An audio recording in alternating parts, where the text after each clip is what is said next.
Métodos participativos, caminhos para o diálogo. Etimologicamente, a palavra método vem do grego e é composto de meta, através de, por meio, e de odos, via, caminho. Sendo assim, um método visa ordenar um trajeto para obter determinados objetivos. Nos métodos participativos, almejamos que os métodos não sejam utilizados de forma instrumental, por vezes criando manipulações ou processos ilusórios, mas sim que gerem diálogo, autogestão, entendimento, autonomia e maior simetria entre os atores sociais. Existem diferentes cronologias e vertentes dos métodos participativos, porém, o objetivo central é estabelecer relações mais simétricas e dialógicas de construção do conhecimento. Neste caminho, diferentes autores e áreas de conhecimento tiveram contribuição fundamental. Desde os estudos clássicos da antropologia até as críticas ao eurocentrismo de determinadas perspectivas. Existem diferentes ferramentas e técnicas participativas, como dizem, uma caixa de ferramentas. Uma técnica bastante utilizada é o uso de tarjetas, que consiste em microcartazes que permitem a condução das principais ideias do grupo ao longo de um trabalho. Ferramenta esta chamada também de visualização móvel.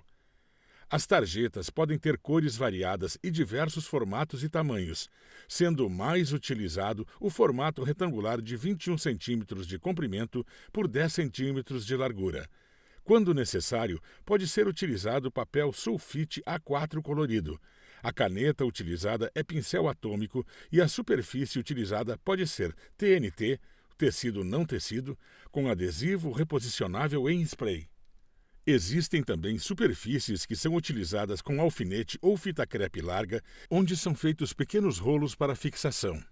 Em alguns casos, o próprio piso pode ser utilizado para desenvolver a visualização dos microcartazes.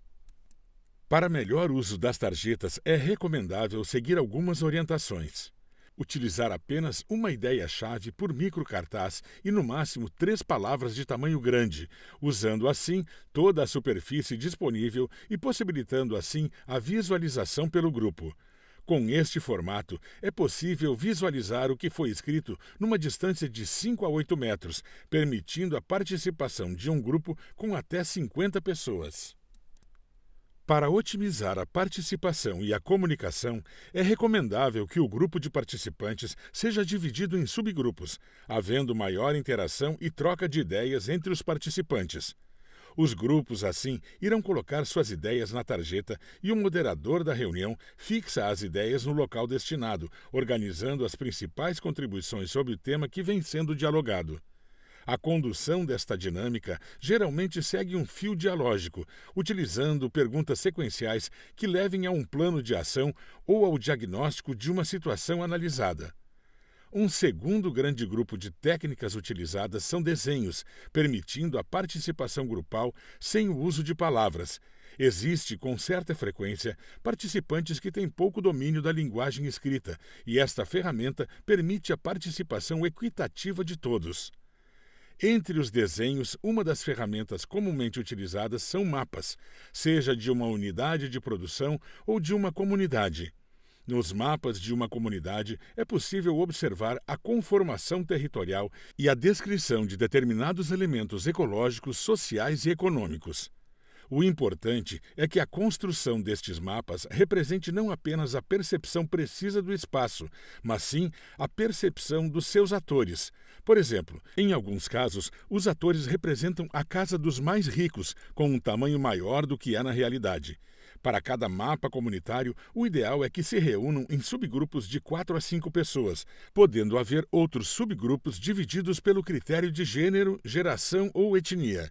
Geralmente, cada subgrupo enfatiza um aspecto, tendo em vista que o mapa não é o território, e sim uma representação do mesmo.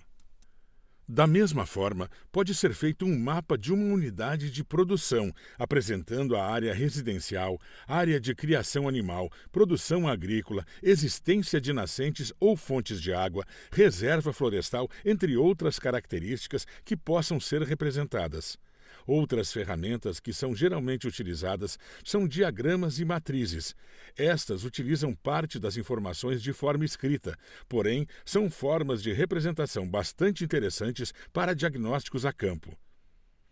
O diagrama de Venn é utilizado para compreender como é a relação de grupos sociais e organizações com a comunidade estudada.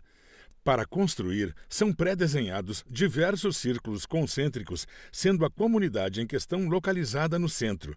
Posteriormente, é solicitado pelo facilitador o nome de todas as instituições e grupos sociais com os quais são estabelecidas relações.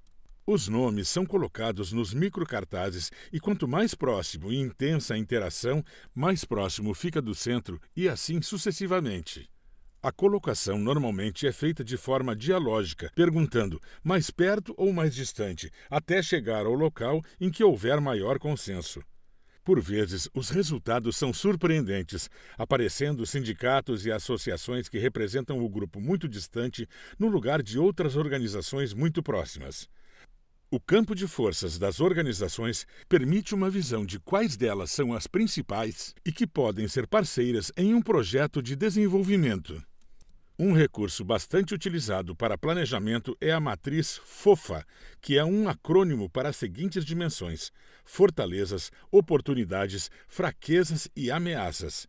Estas 4 dimensões são colocadas no painel de visualização ou quadro e geralmente é perguntado inicialmente as fortalezas e fraquezas do grupo, sendo estas as dimensões positivas e negativas que estão sobre a governabilidade dos atores que planejam, permitindo gerar ações visando a preservar e sanar as questões elencadas. Posteriormente, são analisadas as oportunidades e ameaças. O resultado desta dinâmica permitirá ter mais claro as ações a serem desenvolvidas, visando manter as fortalezas, eliminar as fraquezas, aproveitar as oportunidades e evitar as ameaças. Uma outra ferramenta de maior complexidade, porém de grande utilidade, é a matriz de avaliação de soluções, ou também chamada de matriz de prioridades. A utilização desta matriz envolve estabelecer na coluna esquerda todas as possíveis soluções ou proposições. No cabeçalho, são estabelecidos os critérios para avaliar a situação, impacto, viabilidade, etc. Sendo os acima listados apenas exemplos hipotéticos, podendo ser outros, conforme o tema em foco e as prioridades estabelecidas pelos atores. Para cada critério, pode haver um peso numérico diferente, indicando qual a importância de cada um dos fatores, sendo 1 para pequena importância, 2 para importância média e 3 para alta importância. É importante salientar que o custo tem valor negativo entre os pesos considerados. Por fim, na coluna vertical direita é colocado o somatório e o maior resultado indica a solução mais viável. Existem muitas outras atividades que podem ser realizadas de forma participativa. No trabalho de campo com agricultores com o objetivo de implantar um sistema de plantio direto de hortaliças, foi feita uma avaliação participativa da qualidade do solo. Inicialmente, foi escolhido um local adequado que representasse as condições do solo da unidade de produção. Neste local, foi aberta uma trincheira perpendicular ao sentido da semeadura e avaliado inicialmente o perfil visual do solo, e os participantes avaliaram a qualidade do solo segundo determinados indicadores.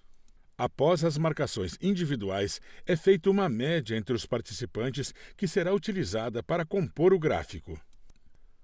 O gráfico é feito no formato radar através do desenho de uma circunferência em um papel, dividindo-se a circunferência em tantas partes quanto sejam o número de indicadores. Nestas partes é colocada uma linha com marcações que indicam a pontuação média obtida. Estas condições atuais podem ser analisadas comparando com outras áreas da mesma unidade de produção ou antes e depois de implantado o sistema de plantio direto de hortaliças. Existem inúmeros métodos participativos, sendo importante que estes processos sejam dialógicos, com maior simetria entre os atores e que possam valorizar o saber de todos envolvidos. Boaventura diz: a participação não é um capital simbólico que com facilidade aumente ou seja investido fora do campo social em que é gerado. Se me é permitido utilizar uma expressão da agricultura ecológica, diria que, na fronteira, a participação cresce organicamente. Daí que seja, ao mesmo tempo, mais honesta no seu processo de criação e mais perecível no seu consumo. Por outras palavras, a fronteira vive simultaneamente a prática da utopia e a utopia da prática.